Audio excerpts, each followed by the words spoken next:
آپ حضرات نے جمعے کی نماز پڑھ گئی، جمعہ بھی پڑھا، بیان بھی سنا۔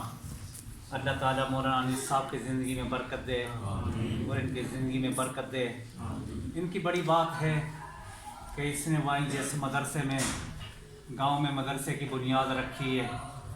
پہلے یہاں کے طلباء دور دراز جایا کرتے تھے، لیکن اللہ کے فضل و کرم سے ہے تو بستی، لیکن ہمارے جو آغاز ہوتے ہیں یہ بستیوں میں ہوتے ہیں۔ دارالعلوم دیوبند ایک بہت بڑا علاقہ نہیں، بہت بڑا شہر نہیں، دارالعلوم ایک چھوٹی سی بستی ہے جہاں یہ کام شروع ہوا ہے، ایک انار کے درخت کے نیچے۔ پاکستان میں سب سے زیادہ طلباء دارالعلوم حقانیہ کوڑا کٹھک ہیں۔ وہ دارالعلوم حقانیہ کوڑا ایک چھوٹی سی بستی تھی جہاں ایک مولانا عبدالحق صاحب رحمۃ اللہ علیہ کے بیٹھے۔ تو اللہ کے فضل و کرم سے پورے پاکستان میں طلباء ہیں، جو بھی چیز ہو اس کا شکریہ ادا کرنا چاہیے۔ بھائی بڑی پرانی بات ہے، اس بستی سے ہمارا بڑا پرانا تعلق ہے۔ میں اس بستی میں جب آیا تھا، ہم نے دورہ حدیث کیا، پڑھائی کی، پڑھائی کر کر ہمارے ایک استاد تھے مولانا اسماعیل صاحب رحمۃ اللہ علیہ، تو جمیل صاحب کے بھی وہ رشتہ دار ہیں، ان کے ساتھ ہم آئے تھے۔ جمیل صاحب کے گھر آئے، یوسف ممبر کے گھر بیٹھے۔ بہرحال وہ لوگ تو خاندانوں کے وہ جتنے لوگ تھے قبروں میں چلے گئے اور ان کی زندگی کی شام ہو گئی۔ 25-30 سال سے اس بستی میں ہمارا آنا جانا ہے۔ تو بھائی نکاح کی کوئی ایسی بات نہیں ہوتی، نکاح مولانا انیس صاحب پڑھا ہے، کوئی حافظ صاحب پڑھا ہے، کوئی اور پڑھا ہے، جو بھی پڑھا ہے نکاح ہو جاتا ہے۔ مسجد کا ہونا شرط نہیں، بہت بڑا مجمع کا ہونا شرط نہیں، بہت بڑی بارات کا ہونا شرط نہیں، گواہ ہوں، خطبہ ہو تو نکاح ہو جاتا ہے۔ یہ ان کی ایک محبت ہے۔ بھائی انہوں نے کہا آپ پہ آنا ہے۔ میں بیمار آدمی ہوں، ہسپتال میں میرے گردے واش ہوتے ہیں، ہفتے میں 3 دن ہوتے ہیں، لیکن ایمان کے بعد سب سے بڑی نعمت صحت ہے۔ ابو بکر صدیق نے اللہ کے نبی سے پوچھا تھا، یا رسول اللہ میں ایمان کے بعد کیا مانگوں؟ آپ نے ارشاد فرمایا تو صحت کو مانگنا، صحت مانگنا۔ صحت کے ساتھ دنیا کے نظام ہیں، کائنات کے نظام ہیں۔ تو بھائی ہم یہاں جمع ہوئے، اللہ تعالیٰ آپ کا آنا بیٹھنا اور مسجد میں جمع ہونا، نکاح کا کام ہو بالکل سادگی کے ساتھ ہو۔ ہمارے نحمدہ و نصلی علی رسولہ الکریم، اما بعد۔ میرے محترم میرے بھائیوں، دوستوں، بزرگوں، ہمارے بزرگ تھے مولانا محمد عمر پالنپوری صاحب رحمۃ اللہ علیہ۔ وہ کہا کرتے تھے شادی کرو، شین کے 3 نقطے اتار کے کرو۔ پالنپوری صاحب یہاں گھڑتل میں آئے تھے۔ گھڑتل میں ایک دفعہ اجتماع ہوا تھا، مولانا انعام الحسن صاحب، مولانا پالنپوری صاحب، مولانا ہارون صاحب، ایک قافلہ چلا تھا ہندوستان سے۔ اجتماع کرتے کرتے وہ یہاں پر گھڑتل میں آئے تھے، تو ان میں پالنپوری صاحب رحمۃ اللہ علیہ بھی آئے۔ پالنپوری صاحب رحمۃ اللہ علیہ فرماتے ہیں بھائی شادی کرو، شین کے 3 نقطے اتار کے کرو، شادی کرو، شادی مت کرو۔ یہ سیدھا سادہ سا کام ہے، جتنا آسان کام یہ ہے اتنا کوئی آسان کام نہیں۔ لیکن میرے بھائیو یاد رکھنا، ہم نے اپنے بڑوں سے سنا ہے، گھر جو ہیں جہیز سے آباد نہیں ہوتے، دولت سے آباد نہیں ہوتے، اور حسن سے آباد نہیں ہوتے، گھر اخلاق سے آباد ہوتے ہیں۔ بیوی خاوند کو برداشت کرے، خاوند بیوی کو برداشت کرے، جس گھر میں برداشت کریں گے وہ گھر آباد ہوگا، اور کچے مکانوں میں بھی سنگ مرمر کا مزہ آئے گا۔ عطا اللہ شاہ بخاری نے کہا میں نے اپنی بچی کا رشتہ کر دیا، تو شاہ صاحب نے پوچھا لڑکا کیسا ہے؟ کہنے لگے لڑکا جو ہے وہ نمازی ہے۔ شاہ صاحب نے خود پوچھا لڑکا کیسا ہے؟ کہنے لگے لڑکا نمازی ہے۔ کہنے لگے لڑکا کیسا ہے؟ کہنے لگے نمازی ہے۔ عطا اللہ شاہ صاحب نے کہا میں یہ نہیں پوچھ رہا کہ وہ نمازی ہے، میں یہ پوچھ رہا ہوں اس کے اخلاق کیسے ہیں۔ اخلاق سے گھر آباد ہوتے ہیں۔ اخلاق ہو، بیوی خاوند کو برداشت کرے، خاوند بیوی کو برداشت کرے، پھر جب یہ بات ہوگی تو گھر بھی آباد ہوں گے۔ بس اوقات اللہ کے نبی نے ارشاد فرمایا بہترین انسان وہ ہے جو اپنی بیوی بچوں کے ساتھ اچھی طرح رہے، اور محبت بھی کرو اپنی گھر والی کے ساتھ، اور اظہار محبت بھی کرو۔ اللہ جس محبت کو دیکھ کر خوش ہوتے ہیں وہ میاں بیوی کی محبت ہے۔ میرے بھائی یاد رکھنا، آپ نے حضرت علی سے کہا طلاق جب انسان دیتا ہے اللہ کا عرش ہل جاتا ہے، طلاق بہت برا عمل ہے اور اس سے بچنا تو میرے بھائیوں تو بھائی یہاں جمع ہوئے ہیں، اللہ تعالیٰ اس نکاح کو اپنی بارگاہ میں قبول فرمائے۔ ایک بول بولا جاتا ہے، ایک بول پر وہ لڑکی اپنے خاندان کو چھوڑتی ہے، اپنے قبیلے کو چھوڑتی ہے، اپنے رشتہ داروں کو چھوڑتی ہے، اپنے ساری سہیلیوں کو چھوڑتی ہے، پھر جہاں وہ جاتی ہے کچھ عرصے کے بعد وہ ماں بن جاتی ہے، خالہ بن جاتی ہے، دادی بن جاتی ہے، وہیں زندگی کی شام ہو جاتی ہے، انہی قبروں میں وہ جا کے دفن ہو جاتی ہے، وہیں مٹی کی چادر میں لپٹ کر جا کر سو جاتی ہے۔ میرے بھائیوں ہر کام کرو سنت کے مطابق کرو، سنت کے مطابق کام کرو گے اللہ برکت بھی دے گا، اللہ عزت بھی دے گا، اللہ جنت بھی دے گا۔ من يدخل الجنت ینام ولا یبلا ثیابہ ولا یفنی شبابہ، جو جنت میں گیا ایسی جوانی کے بڑھاپا نہیں، ایسی زندگی کے موت نہیں، ایسی خوشی کے غمی نہیں، ایسی محبت کے نفرت نہیں۔ جردن مردن مکاہلین، جسم پر بال کوئی نہیں، چہرے پر داڑھی کوئی نہیں، دنیا میں داڑھی رکھ لو، جنت میں کوئی داڑھی نہیں، اللہ ہر خواہش کو پوری کرے گا، جنت میں پوری کرے گا۔ یہاں صدر آئے، یہاں وزیر آئے، امیر امیرن آئے، غریب غریبن آئے، خواہشات کو لے کر قبروں میں چلے گئے۔ حضرت سعد ہیں، رنگ کے کالے ہیں، آپ نے کہا سعد تیرا شادی کرنے کے لیے دل کرتا ہے؟ اس نے کہا یا رسول اللہ میرا دل تو کرتا ہے لیکن میں غریب ہوں، میں فقیر ہوں، مجھے کوئی رشتہ نہیں دے گا۔ آپ نے ارشاد فرمایا جا تو قبیلہ ثقیف میں جا، عمر بن وہب سے جا کر ملاقات کر اور اس سے کہے میں شادی کا پیغام لے کر آیا ہوں، آپ اپنی بچی کا رشتہ میرے ساتھ کر دیں۔ یہ گیا اور خوشی خوشی گیا، وہاں پر پہنچا، وہاں پر گیا تو کہنے لگے جی آپ اپنی بچی کا رشتہ مجھے دے دیں، لیکن اس نے دیکھا یہ رنگ کا کالا ہے، غریب ہے، فقیر ہے، کہنے لگے میں نہیں دیتا۔ واپس آ گیا، سعد واپس آ گیا، بیٹی نے باپ کی بات بھی سنی اور سعد کی بات بھی سنی۔ بیٹی نے کہا ابا جی تو یہ نہ دیکھ، یہ رنگ کا کالا ہے، غریب ہے، فقیر ہے، تو یہ دیکھ اس کو بھیجنے والا کون ہے؟ اگر آج تو نے میرا اس کے ساتھ رشتہ نہ کیا، قیامت کے دن اللہ کو یہاں کیا جواب دے گا؟ میرے بھائیوں بیٹی نے باپ کو تیار کیا، آپ یہ پہنچ چکے تھے، آپ نے فرمایا تو ہی ہے نا جس نے میری بات کو ٹھکرایا؟ کہنے لگے یا رسول اللہ میری غلطی کی معافی دی جائے، میری بیٹی کا نکاح پڑھایا جائے۔ ابو بکر صدیق نے، حضرت عمر نے اور عثمان نے پیسے دیے، نکاح ہوا، بازار گیا، سودا صرف لینے کے لیے گیا، آواز لگی اللہ کے راستے میں چلو اور کوچ کرو۔ وہاں سے جس وقت گیا آسمان کی طرف دیکھا، فنظر نظرۃ فی السماء، آسمان کی طرف دیکھ کر کہنے لگا میرے مولا تو گواہ رہنا، مجھے ان پیسوں کی تلوار، مجھے ان پیسوں کی بیوی کی ضروریات کے لیے سودا نہیں خریدنا۔ وہاں سے گیا، چہرہ چھپا کر گیا، کہیں روک نہ لیں تیری نئی نئی شادی ہوئی ہے۔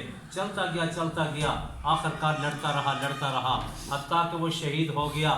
آپ نے فرمایا جاؤ سعد کی لاش کو تلاش کرو، پہلے شہداء میں دیکھا نہ ملا، دوسرے شہداء میں دیکھا نہ ملا، تیسرے شہداء میں نہ ملا، آخر سعد کی لاش ملی۔ آپ سعد کی لاش پر گئے اور آپ روئے، آپ کا آنسو سعد کے چہرے پر گرا۔ واحد صحابی ہیں جس کے چہرے پر آپ کا آنسو گرے اور روتے روتے آپ ہنس پڑے۔ ایک صحابی ابو لبابہ کہنے لگے یا رسول اللہ آپ روئے کس وجہ سے، آپ ہنسے کس وجہ سے؟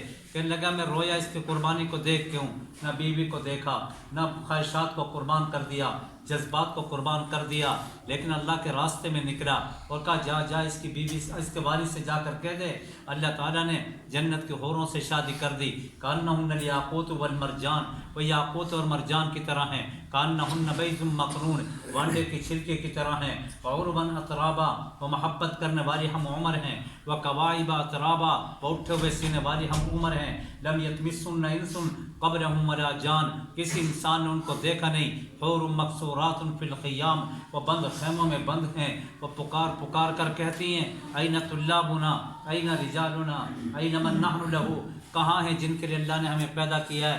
میرے بھائیو اللہ کے راستے میں چلے گئے، جان کی قربانی کر دی۔ یہ شادیاں ہوں 3 کے 3 نقطے اتار کر ہوں، اس کے لیے بارات کا ہونا ضروری نہیں، مسجد میں نکاح پڑھایا جائے اور اس طرح کر جائیں، یہ بہت بڑا عمل ہے۔ لیکن ایک بات کرنی نہیں چاہیے، ہمارے یہاں بھوپال والے میں ایک ساتھی تھا، اس کا 3 دن جماعت میں لگے اور ڈپٹی ڈائریکٹر تھا رچنے کالج کا، وہ مجھ سے کہنے لگا میرا اس کے ساتھ تعلق بنا، میں نے کہا آپ کی شادی ہو گئی؟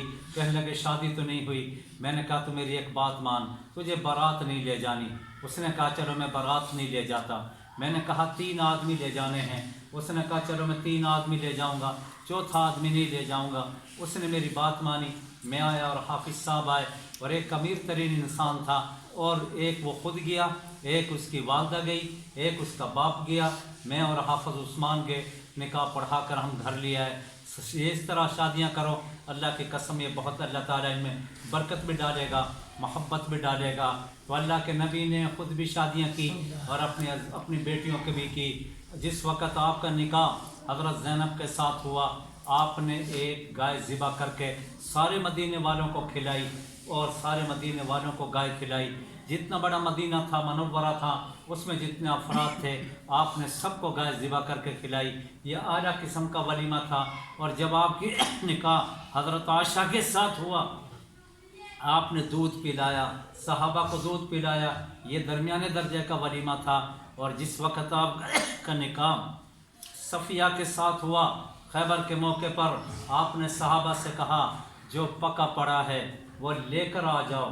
دسترخوان بچھا دیا گیا، 3 دن تک ولیمہ چلتا رہا۔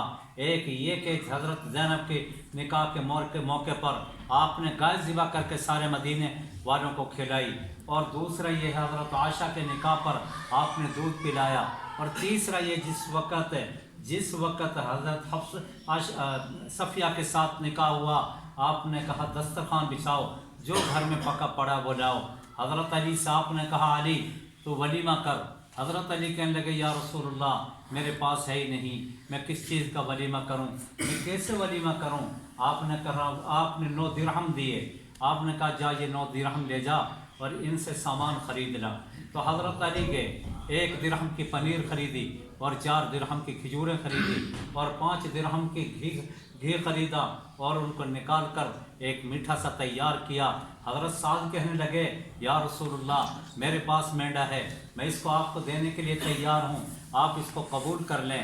آپ نے وہ قبول کیا اور اس کو ذبح کیا گیا، ذبح کر کے اس کا گوشت بنایا گیا، گوشت بنا کر کھجور سوارے نکالے گئے، اور اس کا قورمہ بنایا گیا، قورمہ بنا کر آپ نے خود تقسیم کیا۔ یہ بہترین ولیمہ تھا، یہ بہترین ولیمہ تھا۔ میرے بھائیوں، آخری بات یہ ہے، پہلی بات بھی یہی ہے اور آخری بات بھی یہی ہے، گھر اخلاق سے آباد ہوتے ہیں، گھر اخلاق سے آباد ہوتے ہیں، نہ دولت سے آباد ہوتے ہیں، نہ علم سے آباد ہوتے ہیں، نہ نفلوں سے آباد ہوتے ہیں۔ جس گھر میں اخلاق ہوں گے، بیوی خاوند کو برداشت کرے اور خاوند بیوی کو برداشت کرے، وہ گھر بھی آباد رہے گا۔ میرے بھائیوں، وہ گھر بھی آباد رہے گا۔ ایک بول بولا جاتا ہے، وہ بول آگ لگا دیتا ہے، اور ایک بول محبت کا بولا جاتا ہے، وہ اندھیروں کو اجالے میں بدل دیتا ہے۔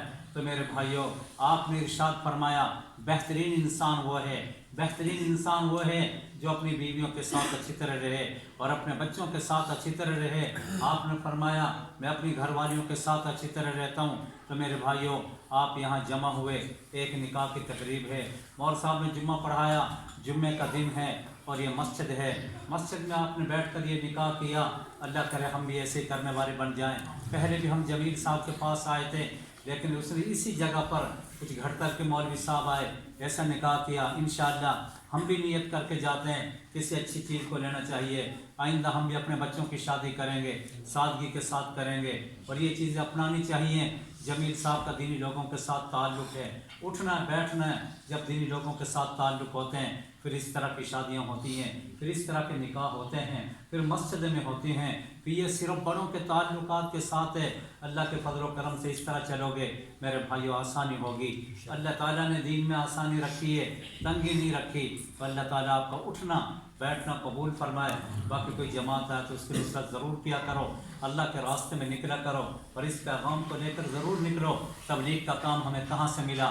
10 تاریخ کو 10 ذی الحجہ کو ایک پتھر کے مینارے پر آپ نے کھڑے ہو کر کہا تھا جو یہاں حاضر ہیں غائبین تک اس پیغام کو لے کر چلیں۔ وہاں سے صحابہ کی جماعتیں گئیں، گدھوں پر گئے، کھچروں پر گئے، جب تک سانس نے ساتھ دیا، زندگی نے وفا کی، راہوں نے راستے دیے، چلتے گئے، یہ ان کی زندگی کی شام ہوئی۔ پھر استنبول کے دروازوں نے توحید کے نغمے سنے، کاشغر کے پہاڑوں نے اذان کی آوازیں سنی، سائبیریا کی ہوائیں ٹھنڈی جھیلتے ہوئے یوں قافلے گئے، ان کی زندگی کی شام ہو گئی، وہیں وہ مٹی کی چادر میں لپٹ کر جا کر سو گئے۔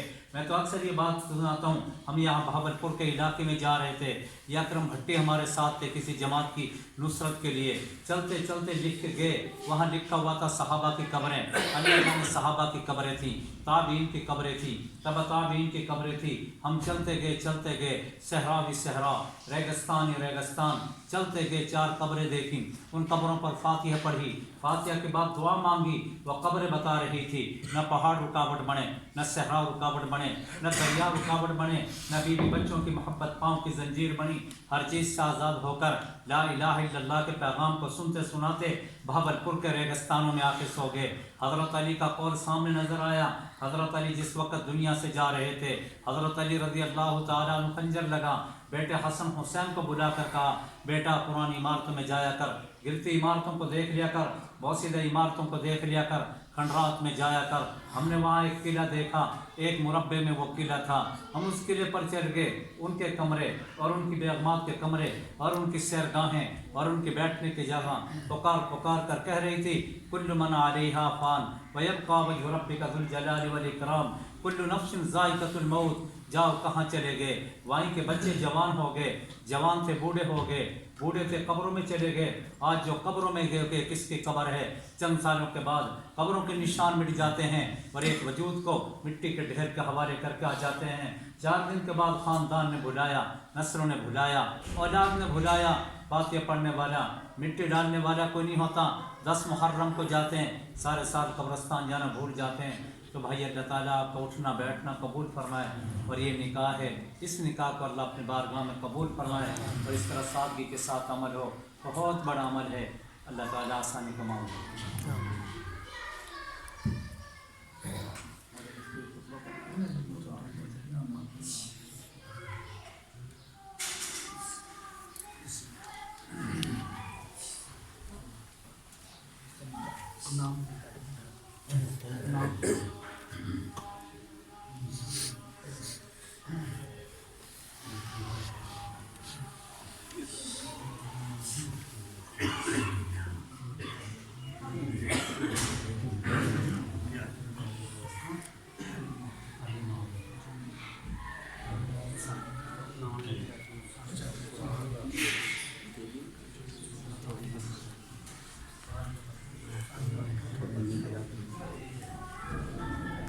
بھائی اجازت دینے دیجیے۔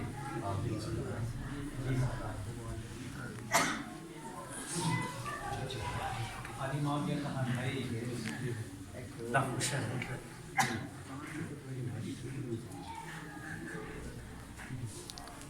بھائی علی معاویہ ساجدہ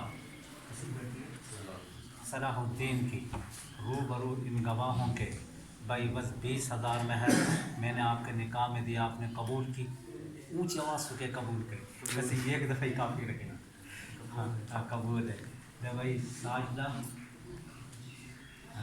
ایک دفعہ اور کہتے قبول کر دیتے ایک دفعہ۔ الحمدللہ نحمده ونستعینه ونستغفره ونؤمن به ونتوکل علیہ ونعوذ باللہ من شرور انفسنا ومن سیئات اعمالنا، من یهده اللہ فلا مضل له ومن یضلل فلا هادی له، ونشهد ان لا الہ الا اللہ وحدہ لا شریک له، ونشهد ان سیدنا وسندنا ومولانا محمدا عبده ورسوله، اما بعد فاعوذ باللہ من الشیطان الرجیم، بسم اللہ الرحمن الرحیم، یا ایھا الذین آمنوا اتقوا اللہ حق تقاته ولا تموتن الا وانتم مسلمون، قال اللہ تبارک وتعالی فی مقام آخر، یا ایھا الناس انا خلقناکم من ذکر وانثی وجعلناکم شعوبا وقبائل لتعارفوا ان اکرمکم عند اللہ اتقاکم، قال النبی صلی اللہ علیہ وسلم، یا ابا سفیان جئتکم بخیر الدنیا وکرامۃ الآخرہ، قال النبی صلی اللہ علیہ وسلم، النکاح من سنتی او کما قال۔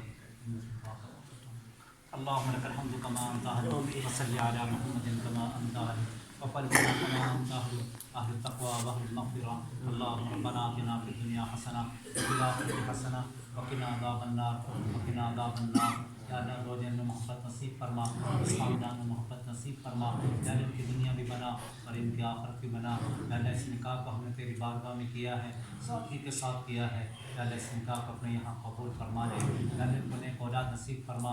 یا اللہ ہمارا اٹھنا بیٹھنا قبول فرما. یا اللہ اس خاندان کے لوگ جو ہم سے محبت کرتے ہیں، یا اللہ ان کی محبت میں ان کے لیے ذریعہ نجات بنا، ہماری دنیا بھی بنا آخرت بھی بنا. یا اللہ فضل کا، کرم کا، محبت کا معاملہ فرما، شفقت کا معاملہ فرما.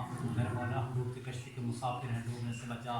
میرے مولا مہمان ضرور ہیں لیکن تجھے ایک مانتے ہیں، تیری حبیب کے غلامی کو اپنے لیے اعزاز سمجھتے ہیں. کوئی ایسا عمل نہیں جو تیرے دربار میں پیش کریں. میرے مولا تو فضل رحم کرم کا معاملہ فرما. اس مدرسے کو آباد فرما، مسجد کو آباد فرما، ان کے گھروں کو آباد فرما، ان کی زندگی میں برکت عطا فرما، ان کو نیک اولاد نصیب فرما. حضرت علی اور فاطمہ جیسی محبت نصیب فرما.